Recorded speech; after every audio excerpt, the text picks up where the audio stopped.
Bill, gosh, I've known you for a long time, and it Yeah. feels like a long time since I've seen you. But first of all, congratulations on your new role as head of the community college system for the entire state of North Carolina. I thought you were gonna give me sympathies, Mayor. Well, I will give you some sympathies later, but you've earned it. I mean, I tell you what, I remember when you first came to town, you were under the tutelage of Dr. Parrott, who was a great guy. It still is a great guy. A legend in the community college business. Absolutely, and you parlayed that success and grew Nash Community to just really tremendous levels. And so, thank you for what that's meant to our community, first of all, because it is impactful.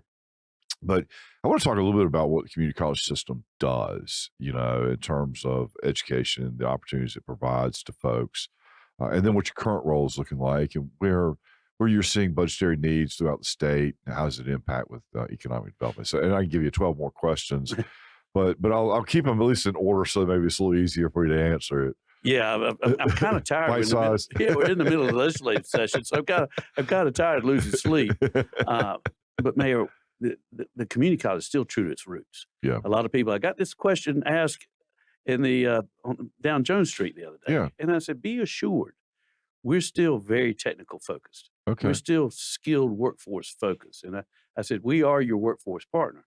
We got." We've grown up. I like to say we're in the third generation of where the community college system is. Right. Dr. Parrott was very instrumental in the beginning roots of the community college. Dr. Fountain, his mentor, the second president of the system. Right. But we are technical focused. We've grown from technical institutes to, when we've dropped the name, some of them dropped the name technical, they thought we only wanted to be junior colleges. Mm-hmm. That's an important part of our mission. Now we're tied very closely with our school system, with career and college promise programs where high school kids can take programs, but we're still very much grounded in adult education, even basic skills with literacy and those kinds of stuff. All of that is in play. The comprehensive community college that North Carolina is known for is still alive and well. Right. Now we got a lot of other things that have happened to us in terms of mega projects that have hit the state. Sure. Apprenticeships, the growth of the small business centers, what I call the open door brands, and we got many of them. Well, let's talk about that, because that's important stuff for me in my current role as mayor, and also as a business owner. You start looking about trying to train and equip a workforce to be successful going forward, whether that starts at a high school level or maybe before, or whether it starts afterward. So talk about small business centers, because I'm not sure a whole lot of people have an understanding of the resources that those centers have, and it's pretty impressive. Very impressive. Ann Shaw, who is the state director for the small business centers, every community college has a small business center. Right. They are here for small business and even people that are thinking about, budding entrepreneurs. Right. So there are a lot of resources there. They has grown. We even put over $1 million in added resources when I was. This is my second go round. That's right. I know. A second interim gig. I can't get out of it. I told Bill, quit making eye contact. That would probably help you. I'm sorry, Dr. Carver. Yeah. I know you know me way back when. Bill's fine, but small business center. During COVID, they created 2,300 jobs across the state. Small businesses. Right. 2,300, because a lot of people. We talk about the educational pivot. Right. Some people had to do economic pivots and start businesses on their own, or they weren't going to be able to pay the rent. So 2,300 businesses were started during COVID, and that report had to go before the legislature. So people that are thinking about small business, go visit your community college. The open doors waiting for you in that regard too. I tell you where I learned about it was just recently. I had an opportunity. Lane Marshall was in town meeting with a group of small business leaders in Nash and Edgecombe counties and the city of Rocky Mount. And I don't think I really fully had an appreciation for the resources that are there until that particular conversation with her. But the impact of the jobs it's created, the impact of the opportunity for folks to make a living is tremendous, tremendous, tremendous. And so anyway, I'm just excited about that. So tell me what the legislative needs are. Where are you seeing the community college system going? And what are the challenges that they're looking at? And so how are you trying to address that? Some of the challenges that you probably heard about right now, it's students in stress. Right. We're talking about wraparound services. I was fortunate to beat down some weeds once upon a time locally when we knew that would help students and retain students. Now that model has come back. Right. So we're talking to investigating ways that we can help students that are in stress. Part of that stress, Mayor, is due to the learning loss. Right. Some it's just the times that we're in.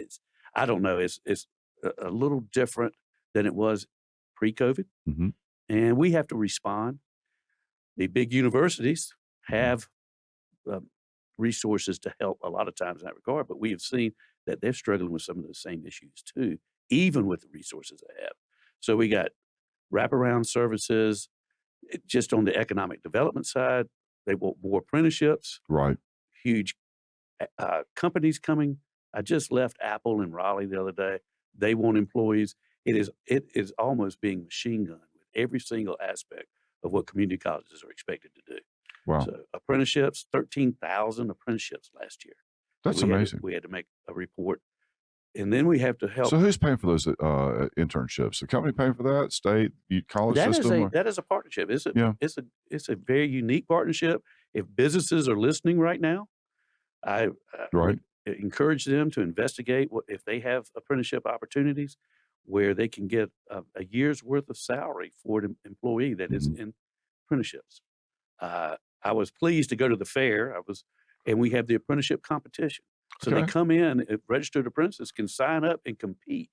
I happened to make the day for the electrical wiring apprenticeships, and they were competing, and it was great. Oh, by the way, Shark Tank in reverse. Oh, by the way, corn dogs are now $7. Ouch! Yeah. Ouch. Golly. Well, you know what? Maybe I won't eat them anymore. It'll all help us. Can't hurt. But I was pleased to see school systems roll in. The high schools had their Skills USA shirts on, along with the community college, right? And they were watching. Hey, this could be you in a couple of years, where you're competing at a high level to try to ladder up in the skills area. Yeah. Well, we had a similar thing with our Economic Development Commission here locally, and had East Carolina at the board, had Nash Community College, your old institution, Edgecombe, and several other folks, high schools, and some elected leaders. And that was the question on the table. How do we integrate from an educational standpoint to meet the needs of employers as that we bring them into the community? But we had the further challenge of where we're going to get the employees. We got to reach back. I was talking with Superintendent Truitt. Yeah. And I said, it's got to start in middle school. And we've been hammering out a plan where we reach back to have these. I know that they did a local version here recently to introduce these really well-paying careers to parents and students, and doing that reach back so they can get in the high school and start laddering up with our courses. I can tell you a story about an early college student. Please do. That started in the early college, kind of like welding, and said, I'm good with my hands. Didn't go into welding as a career, but said, I like that part of the business. Right. Got the 2-year associate degree, transferred to East Carolina in their construction management program, and is finishing up this spring, and has put a down payment on a piece of equipment to start his own excavating business at the coast. So we're a portal a lot of different ways. He didn't stay necessarily in this area, but many have. Many have gone on to, as now that you may recall that we were one of the original 5 early colleges. Yes, I do recall. So that. almost, we're going 18 years now in early colleges. I can't tell you how many lives that has touched in completion and career enhancement, scholarships, and it works. So we have that on the other side of the college too, with Career and College Promise. So we're introducing these high-paying careers, and Apple stood up yesterday and said, we're not necessarily looking for 4-year graduates anymore. Well, what I'm hearing is nobody really wants that. What I want is somebody who's got the basic skills. I got a pretty good math background. I'm, conversant. I can write a report, and then I'll train you from there. Yeah. I mean, I'll give you the skills. I need you to be, maybe 2 years above high school when you graduate there. But big need with cybersecurity. Right. All these Oh, things. My gosh. We'll talk about that. Not everybody listening to us. Well, we just added 9 in Raleigh to our strike force team. So when a college has a problem, we can send it. We just recently had a problem. I can't tell you what college it was. It wasn't any around here. No, I understand. It was in the western part. I got you.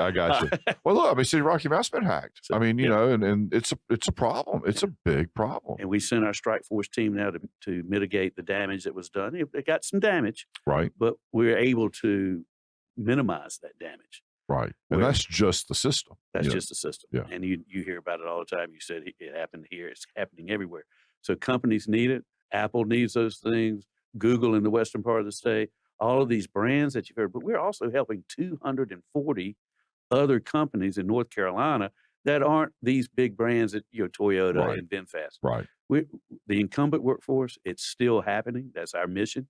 Right. So I know that both community colleges here could probably come in here are the companies that we're working with right now. Right. And I know some of the same brands that we helped, and we hear about apprenticeships with Cummins and so and Pfizer. So Cummins is a classic example of what you just talked about. Like do an internship, you come in, I need you to have some basic math and background education, but I really will train you from there. And you know what?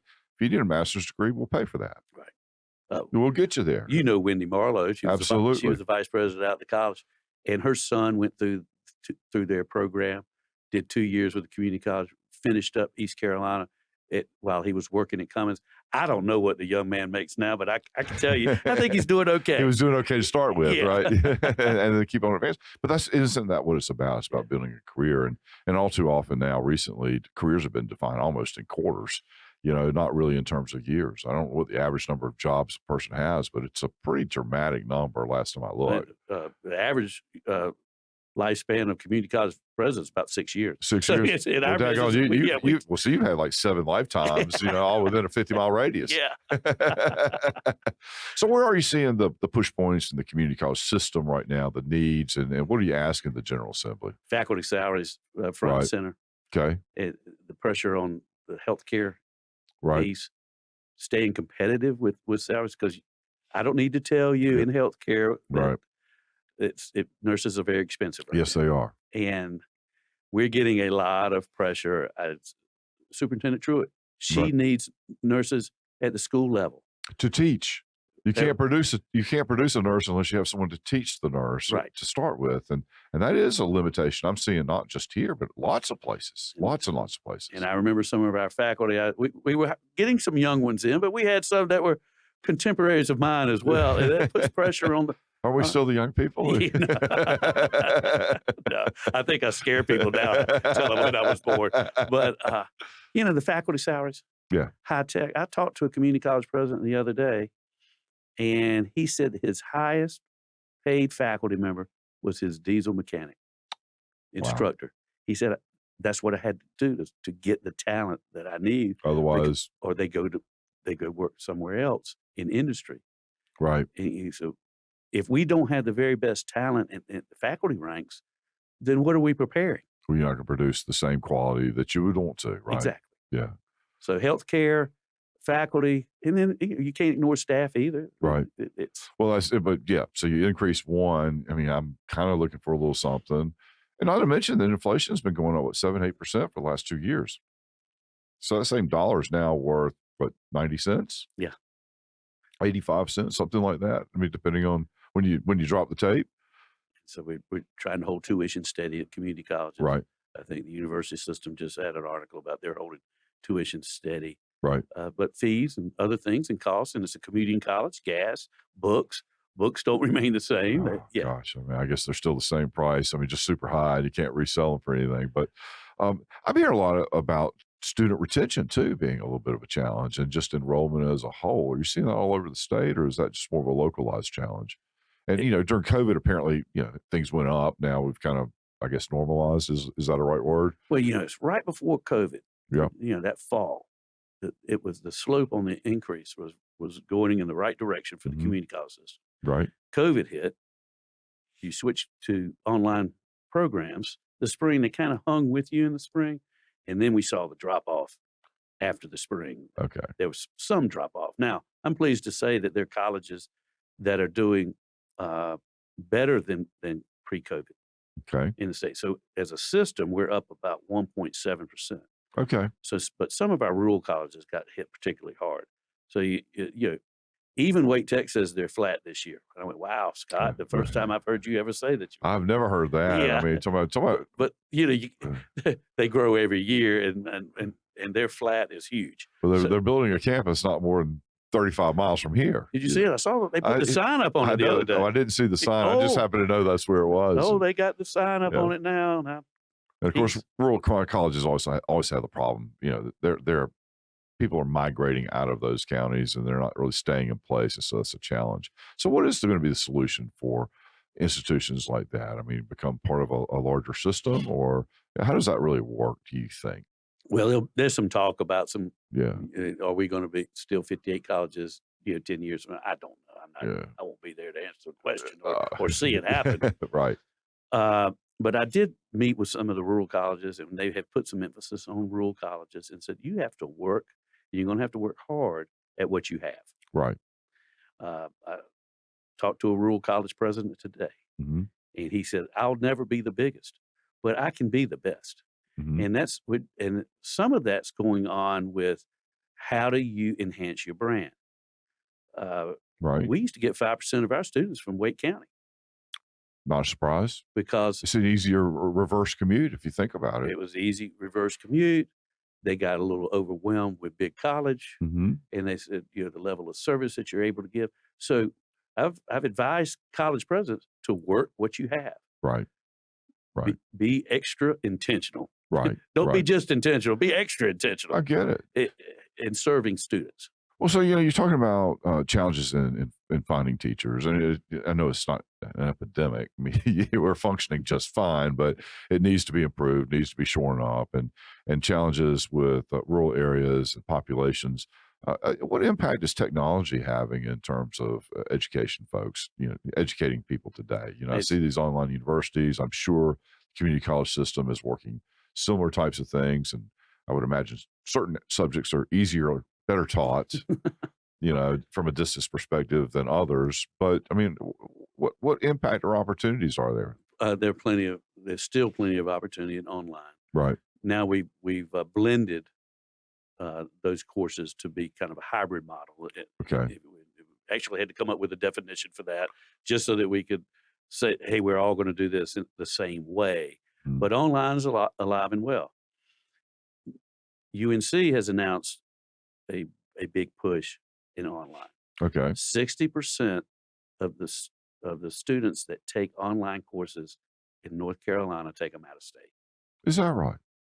Even with all of the resources that we have at UNC and the community college system, we have to be a leader, not just good at it. Right. We have to be a leader in online, and we have to turn those students that are our natives back to our campuses. There's plenty to go around for everyone, but we need them, and that will help, because then we're able to say, this is who we're preparing. Yeah, some courses are harder to do than others. Sure. And they're cherry picking the easy ones out of state and leaving us the hard ones. And that's okay.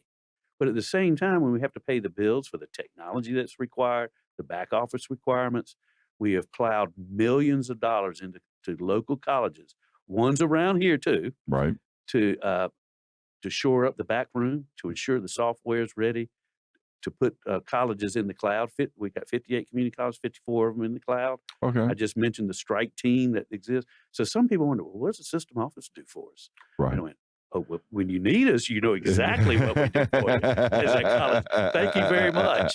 But there's also rebuilding during COVID. The rural college, probably 45 colleges got money to plow into their back room. Okay. So there are things. We're not just come down with the rules from Raleigh. Right. We also come down to help. Right. Well, I mean, but that raises another question. So traditionally, community colleges, as I understand it, I'm certainly no expert, get funded by the number of students that are physically present in the classroom and how long they're part of that class. And I certainly don't understand all the math. So I'm asking you to kind of define that for us. But then also, how does technology impact that? I mean, is it the same as? Is it different? I mean, and that comes down to funding for the college system, and that's impactful in terms of what you can reach. The funding model for the community college is a weird animal. Right. You earn the money this year, you get paid for it next year. Are you kidding me? We do not keep tuition. That goes back to the general fund. So that is why we're asking for high cost money. So if I'm in a growth mode, let me see if I understand this. Yeah. So if I'm in a growth mode, if I'm growing 10% a year, it's costing me 10% in the current year more than it was last year. but I'm getting reimbursed in essence based on what I produced last year. Yeah. So I'm never really able to get ahead of the curve in order to be able to innovate at the levels that would be really beneficial. We have a little kitty. If you grow over 5% in the fall, in the fall, specifically for a quarter or whatever, or a semester. Okay. If you grow over 5%, we can help you a small degree in the fall semester. It doesn't come in the spring or the summer. I can recall one spring, we grew over 5% in the spring, and I asked them, do you have any money left? They said, no, they use it all in the fall.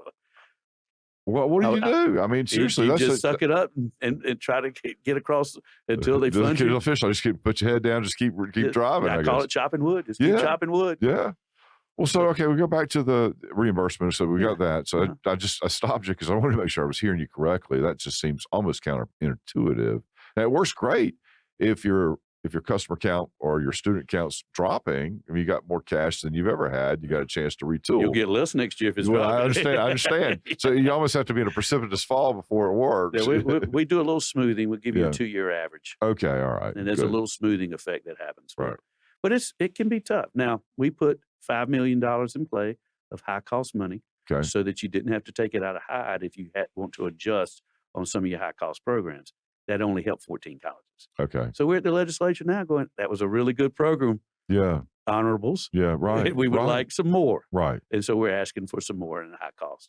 And I told the college president, we didn't get any. And I said, it's a beginning, not an end. Let us do our job. We're going to get some more. Right. Right. And thank God we had a nice member. That was member money. That wasn't even in the budget request. Oh, wow. They anointed us. They said, could you use $5 million? Yeah, we can use $5 million. Now we want 25. Yeah, how much else? Well, yeah, if the original ask was 30, I'll just take 25 now. Yeah. So I just need to understand the financing model. So I get reimbursed. I mean, I call it reimbursed because I'm in healthcare. I don't know what you call it in the university system, but budget. All right, so budget based on who I've reached. What is the technical definition of a student that I've reached? How do I get to count a person? Another interesting, right. It is not based on an estimate. Some of our educational partners are based on estimates of enrollment. Okay.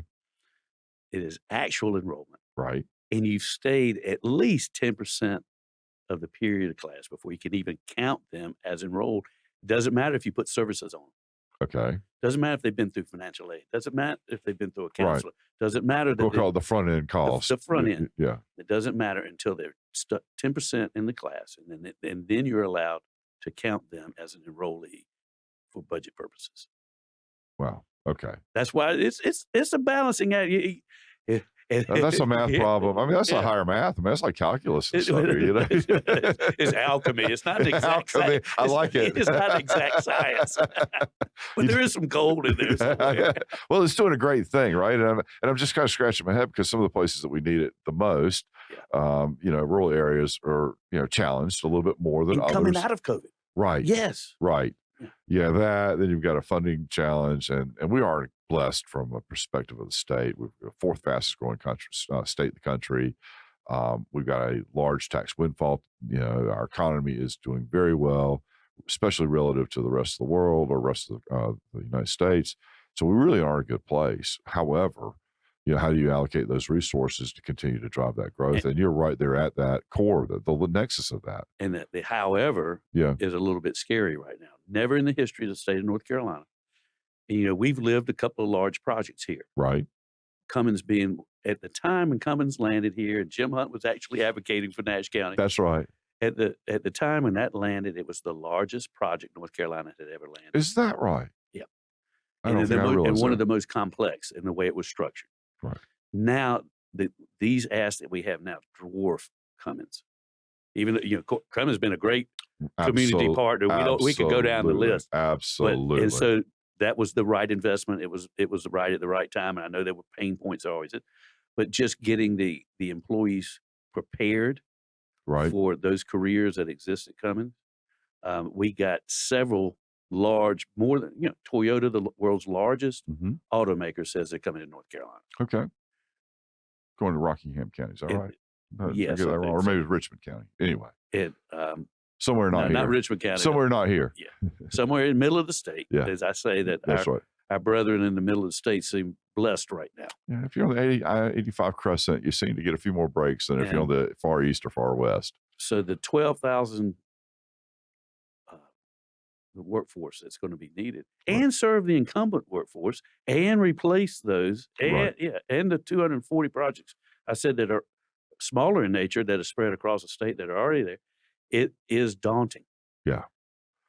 And it's, can we meet this challenge is a legitimate question right now. Well, so how do you fix it? Well, because we got just a little bit of time, so I'll give you a minute and a half. Well, I told you going to do the reach back. That's right. You've heard of my future NC, the credentials by 2030, 2 million credentials are needed. So school systems have to be in play. Community colleges have to be in play. The privates have to be in play. Right. How do you get the school systems in play too? Because a lot of those folks are struggling, particularly in tier 1 counties. We've proposed that there's some extra money for technical early college. Right.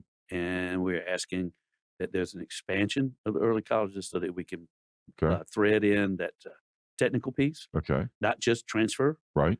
But a technical thread for these career jobs in healthcare, IT, advanced manufacturing. Absolutely. There's plenty of opportunity for young people. But here's, Sandy, the disappointing thing is that we're missing males. Males, that's where we're losing our enrollment. We used to be worried about males of color. Right. Now it's all males. They got disillusioned during our online period. Okay. And just opted out, went to work for something else that seems okay right now to put money in the truck. Sure. And I'll just chill for a while. They're going to miss out on a grand opportunity. Right. They can come back, but right now they can get in the middle. And I just visited biotech, college biotech that is second to none. They actually make product at this particular product college for real. And the person goes, I was painting and doing light construction, and I finally got tired. Right. So about 28 years old, he's in the biotech apprenticeship, and what he's going to make when he finishes. Oh yeah, that. And that's awesome. But I mean, we grew up in Durham and the RTP. Look at the impact of all that. But at 28, a lot of people don't go back. At that point, you've kind of committed to a path, and it's just easier to stay in that whitewater flume until you get to the bottom than it is to try to change tracks. So he's unusual in that regard. Well, thank goodness there was a little room full of them that are getting the word. But however we can build this momentum, the construction trades still need people. That's right. They need plumbers, electricians, HVAC, every skill that you know of it can name. Right. Bedside care that we've already talked about. It's all in play right now. How about this? My plumber invited me to go test drive Porsches on a track because that's what he does, right? Yeah. I have one too, but I'm like, wow, that's just awesome. Yeah. Well, look, we've got to go, but thank you so much, Bill, for being here. I hope I answered some of your questions. Yeah, I appreciate everything you do for us, and just keep on doing you. And I know you're going to get all that money for the. While longer. There you go. You got it. Thank you for having me, Mayor. It's been fun.